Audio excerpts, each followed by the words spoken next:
Question number 15 code ए। इस question में एक uniformly charged solid sphere given है। इसका मतलब है कि जो चार्ज है वो पूरे वॉल्यूम में डिस्ट्रीब्यूटेड है और इसके सरफेस पर पोटेंशियल बी नॉट गिवन है एज कंपेयर टू इन्फिनिटी। हम लोगों को इक्विपोटेंशियल सरफेस जिनकी values 3b0/2, 5b0/4, 3b0/4, b0/4 के सरफेसेज की रेडियस बतानी है। सबसे पहले इसके पोटेंशियल्स को पढ़ा जाए, देखा जाए कि इसका पोटेंशियल का फार्मूला होता क्या है। हम लोग यदि सेंटर से स्मॉल आर डिस्टेंस पर पोटेंशियल की बात करें, case 1 for r less than r, you may take equality also. Centre से आर डिस्टेंस, आर की वैल्यू 0 से लेकर सरफेस तक जा सकती है। पोटेंशियल का फार्मूला हम लोगों ने पढ़ी थी, KQ/2R3 3R² माइनस R²। ठीक है, R is equal to 0, potential centre पर होगा, R0 पुट करोगे तो 3/2 KQ अपॉन capital R, this means 3/2 times of the surface. Surface पर पोटेंशियल होगा KQ/R, that is given B0। तो KQ/R के प्लेस पर हमने क्या लिख दिया, B0 लिख दिया। तो सेंटर पर पोटेंशियल होता है 3/2 B0, सरफेस पर होता है B0। और यदि हम सरफेस के बाहर चलते हैं, for r greater than capital r, तो पोटेंशियल का फॉर्मूला होता है simply KQ/r point charge behaviour. Means यदि हम लोग इसको ग्राफिकली प्लॉट करें और समझने की कोशिश करें कि potential of a uniformly charged solid sphere का सेंटर से डिस्टेंस के साथ किस तरह से वेरिएशन रखता है, तो रास्ते में यहां पर आएगा R is equal to capital R। यहां एक पॉइंट मार्क कर लेते हैं 3b0/2, जैसा इसकी हमें रिक्वायरमेंट है। यहां हम मार्क कर लेते हैं B0, इसकी भी रिक्वायरमेंट है। R is equal to 0, centre पर पोटेंशियल की वैल्यू आई है 3b0/2, 1.5 गुना होता है सरफेस की तुलना में, और सरफेस पर पहुंचते पहुंचते पोटेंशियल की वैल्यू घटकर B0 हो जाएगी। तो इसका मतलब यह हुआ कि 0 से लेकर सरफेस कैपिटल आर तक पोटेंशियल लगातार कम हो रहा है, 3b0/2 से घटकर B0 आ चुका है, और उसके बाद ये इनवर्सली प्रोपोर्शनल टू आर के अकॉर्डिंग डिक्रीज करेगा। दैट मीन्स ये ग्राफ का नेचर रेक्टेंगुलर हाइपरबोला हो जाएगा, और ये डेफिनेटली पैराबोलिक ग्राफ है, जैसा मैथमेटिकली आप देख सकते हैं। ये वाई एक्सिस का रोल प्ले करेगा, ये एक्स एक्सिस का रोल प्ले करेगा, तो ये मैथमेटिकली पैराबोलिक कर्व है। जैसे जैसे हम सेंटर से आगे बढ़ते हैं, potential definitely continuously decreasing condition में है, लगातार कम हो रही है, सरफेस पर घटकर B0 हो चुकी है और उसके बाद और आगे कम होती जा रही है। अब हम यदि जो पोटेंशियल्स गिवन है उनको फाइंड आउट करने की कोशिश करें, तो 3b0/2 potentials definitely R is equal to 0। इसका मतलब चाहे आप फार्मूले से भी कैलकुलेट करें, चाहे बिना फार्मूले के कैलकुलेट करें, 3b0/2 पर जो आएगी रेडियस R1 जो कि इन्होंने मेंशन कर रखा है, वो आएगी 0। जो भी पोटेंशियल B0 से बड़ा है उसको हमें इस फार्मूले से डील करना होगा। जो फार्मूला B0 से कम है, B0 से वैल्यू कम है, उसे हमें इस फार्मूले से डील करना चाहिए।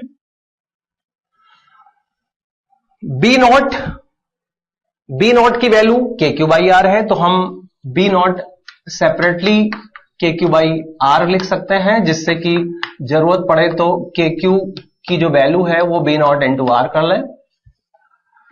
ठीक है, तो सबसे पहला हम 3b0/2 के लिए देखें, तो इसको हम लोग इक्वेशन नंबर 1 कह सकते हैं और इसको इक्वेशन नंबर 2 कह सकते हैं।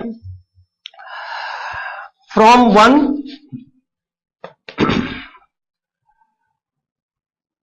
at R is equal to R1, b इज अ 3b0/2, तो ये हो जाएगा 3b0/2 इज इक्वल टू के क्यू के प्लेस पर हम लिख सकते हैं b0 capital R divided by 2r3 3r square minus r square.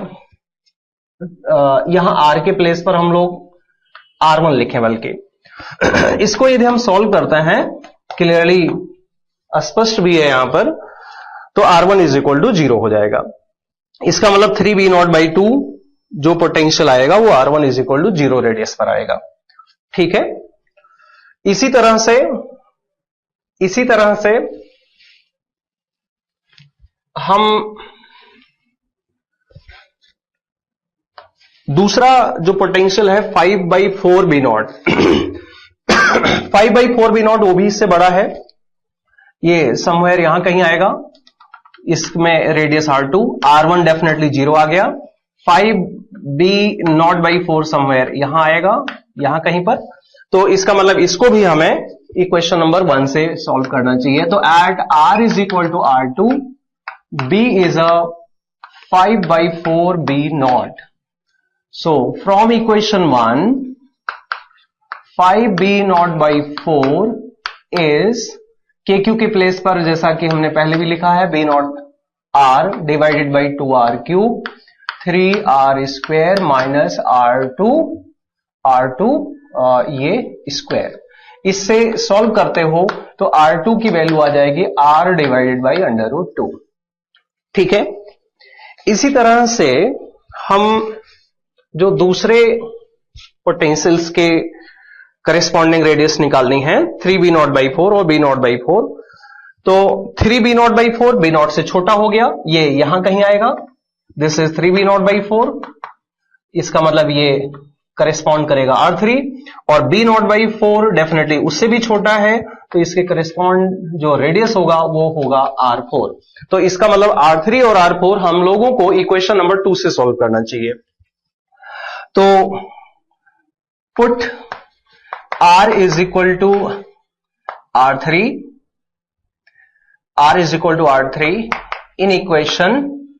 In equation 2, b get b is equal to 3b0/4। इसका मतलब b के प्लेस पर KQ/R3 is equal to 3b0/4, और ये जैसा कि है b0 capital R upon R3, this is 3b0/4, this implies R3 is equal to 4R/3। ठीक,